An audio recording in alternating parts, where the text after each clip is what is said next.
মহিলারা তাদের মাসিকের কারণে যে ভাঙতি রোজা হয়, শাওয়াল মাসে তারা কি সে ভাঙতি রোজাগুলো, কাজা রোজাগুলো আগে রাখবেন নাকি শাওয়ালের 6 রোজা আগে রাখবেন? এটা একটা কমন প্রশ্ন।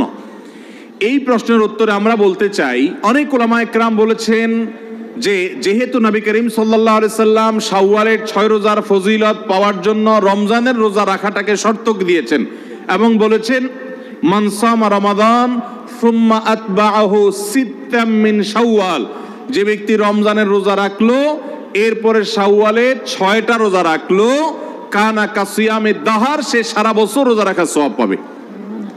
কিভাবে এই রোজা রাখার সওয়াব হয়?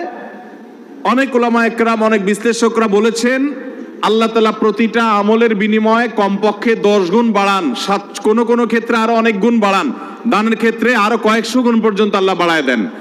10 গুণ করে যে বাড়াবেন, এই জন্য রমজানের 30 দিনে 30টা রোজা আর শাওয়ালের 6টা রোজা, মোট 36কে 10 গুণ দিলে 360, সারা বছর রোজা রাখার সওয়াব হয়। তো এই জন্য শাওয়ালের 6 রোজা রাখতে হবে। এখন কথা হলো, নবী সাল্লাল্লাহু আলাইহি সাল্লাম কিন্তু বলেছেন যে রমজান রোজা রাখলো এরপরে শাওয়ালের 6 রোজা রাখলো, তার জন্য সারা বছরের সওয়াব। তাহলে এখানে রমজান রোজা রাখার পরে 6 রোজা রাখার কথা বলা হয়েছে।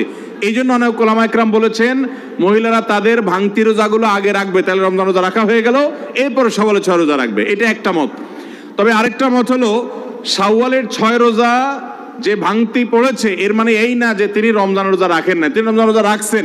এগুলো তো আল্লাহ নির্দেশে, কারণ তিনি রাখতে পারেন না যেহেতু তিনি অসুস্থ মাসিক। তো এই জন্য তিনি এগুলো পরে রাখলেও শাওয়ালের 6 রোজার সওয়াব তিনি পাবেন। কারণ শাওয়ালের 6 রোজা তো শাওয়াল মাসে না রাখলে আর হবে না, পরে রাখলে আর হবে না, কিন্তু এই কাজাগুলো তো পরে রাখলেও আদায় হবে। তো উত্তম হলো কাজা আগে করে যদি শাওয়ালের 6 রোজা রাখতে পারেন সবচেয়ে উত্তম, না পারলে অন্তত শাওয়ালের গোয়া আগে রেখে কাজাগুলা পরে রাখলেও আশা করতে পারেন আল্লাহ তাআলা শাওয়ালের 6 রোজার ফজিলত দিবেন।